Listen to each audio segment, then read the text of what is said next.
Okay, good morning students. In the last video, we were doing this microsporogenesis, so I'm continuing with this.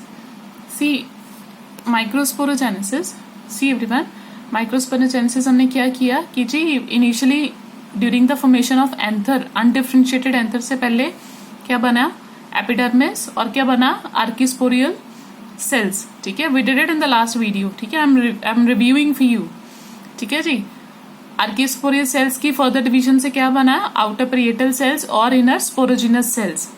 Outer parietal cell से क्या बने हैं anther walls. Anther wall की कौन सी layers हैं. Second layer थी endothecium, फिर थी 1 to 3 मिडल लेयर्स, फिर थी tapetum. I have shown you the video the diagram in the last video.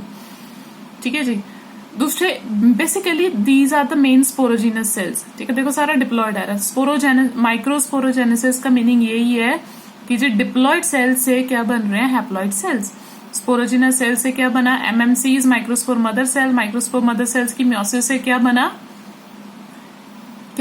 Microspores. 4 pollen grain बन गए. यू नो म्योसिस से हमेशा 4 पोलन ग्रेन्स बनेंगे. राइट एवरीवन, ये हो गया माइक्रोस्पोरोजेनेसिस. माइक्रोस्पोरोजेनेसिस में कौन सी दो चीजें हुई हैं. The formation of anther wall as well as the formation of microspore from MMCs microspore mother cells. Right everyone, question आए तो ये आप 3 मार्क्स का ऐसे बना के एक्सप्लेन कर सकते हो ये. ठीक है जी. Then come माइक्रोगेमेटोजेनेसिस. माइक्रोगेमेटोजेनेसिस कैसे हो रही है देखिए जरा कि जी जो पोलन ग्रेन्स बने हैं यूजुअली 4 बनेंगे. पहले 4 हमेशा इकट्ठे होंगे. They will be together. Right, then they will separate out. Pollen grain है उसकी क्या होगी अनइक्वल माइटोसिस. अनइक्वल माइटोसिस से क्या बनेगा क्या होएगा बिग वेजिटेटिव सेल और generative cell. Let me show you see this diagram everyone. ठीक है, इसे क्या हो रहा देखिए कि जी देखो this is pollen grain. Pollen grain की पहले क्या हो रही है. ठीक है, initially the vacuoles were not there. Now the vacuoles have been form. ठीक है, वैक्यूल्स इकट्ठे हो गए. Now big vacuole is there. Right, then mitosis is going on. Asymmetric mitosis. By asymmetric mitosis, a big cell is formed. A big, which is known as vegetative cell, and then a small को क्या है. Small is the generative cell. छोटे वाला generative cell. This is actually the generative cell. Please remember everyone. This generative cell will further undergo the mitotic division and it will give rise to 2 male gametes. ठीक है जी. That it is shown in this flow chart. देखिए जी pollen grain है. Pollen grain is undergoing unequal mitosis. Vegetative cell बना, generative cell बना. This generative cell will further undergo mitosis to form male gametes. 2 male gametes बनेंगे. This is known as microgametogenesis. Right, this is not a complex flow chart. एक तो बारी करोगे and it will be there on your tips. Right everyone, so I want to show you some important points. ठीक है जी, let's go through them. They are important.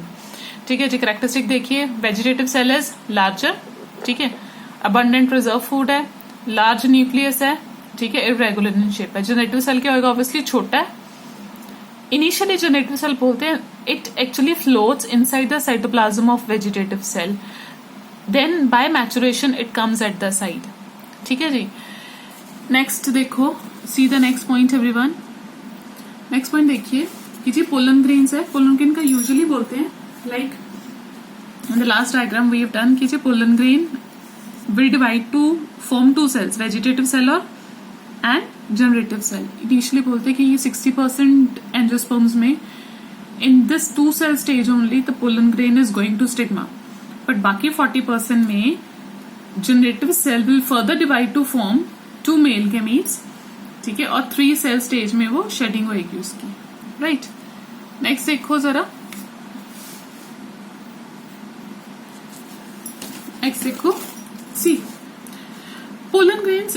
You might have listen also everyone कि जी pollen grains are sometimes responsible for allergies also. है ना, bronchial infection allergy होती है sometimes किसी को. It's of special plant. ये कौन है पार्थेनियम. पार्थेनियम है क्या. It's a carrot grass. It's like a contaminant or wheat. ठीक है, actually it came with the imported wheat. ठीक है. अब ये ubiquitous है. Ubiquitous means it's present everywhere now and it is majorly responsible for the pollen allergy. ठीक है. But on the other hand, pollen grains are positive also. They are very rich in nutrients. ठीक है. कुछ countries में they are eaten directly as tablets, syrups. इसको ऐसे खाया जाता है.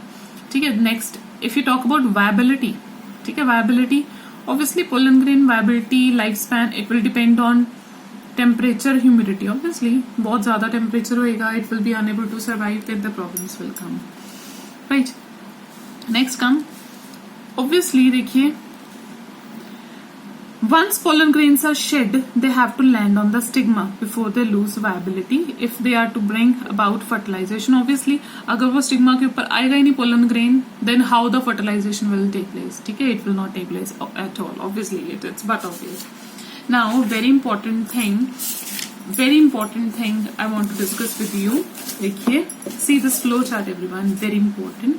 We are studying about the pollen grain. Please remember the wall of the pollen grain, it's known as sporoderm. क्या बोलते हैं उसको? Sporoderm. Wall of pollen grain is known as sporoderm. Please remember it is having two layers, outer exine and inner intine. देखो जी, outer exine बड़ी important layer है. It is made up of sporopollenin. किसकी बनी है? Sporopollenin. It's very important component. Actually there is no enzyme which can degrade it. Means it cannot be broken down. So usually बोलते हैं कि it is the most resistant organic material which can withstand very high temperature, strong acid, alkali. That means nothing will happen to it, right? So that's why pollen are well preserved as fossils. ठीक है, कि अगर उसको preserve कर लो कुछ नहीं होएगा उसको. Usually क्या होता है कि बाकी सारी substances we people know कि everything can be degraded by the enzyme. Not everything, most of the things. But with sporopollen, till now, till date, there is no enzyme discovered which can degrade the sporopollen.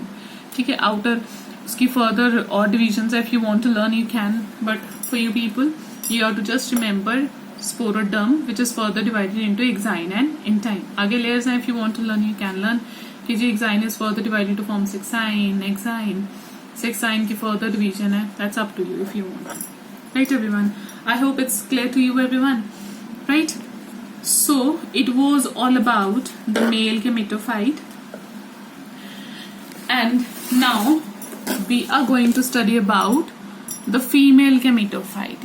Female gametophyte, yes everyone, female gametophyte, it's known as, in the last video we did, it's known as pistil. Gynoecium बोलते हैं उसको. ठीक है, you can see in the diagram also. देखिए जी, highlighted terms आपके सामने दी हुई हैं. देखिए, अगर in the flower one pistil is there, the flower is known as monocarpal. Carpel और pistil सेम चीजें हैं. ठीक है जी.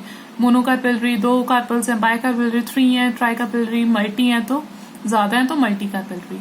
Now these are the two terms. Please remember in biology wherever you find the word syn or apo, syn always means fused and apo always means free. ठीक है, अगर देखिए see in the diagram everyone, अगर जो stigma fused है सारे, ठीक है, we use the word syn carpus. ठीक है, अगर वो फ्री हैं carpels, we use the word apocarpus. ठीक है, then you have to learn the examples also. It is in carpus if the pistils are fused. Example is papaver, solanum. अगर वो free हैं तो apocarpus. Example michelia, rose, etc. ठीक है, I hope the diagram is clear to you everyone. Right everyone? So I hope these things are clear to you. ठीक है, we'll continue in the next video. Take care. Bye bye.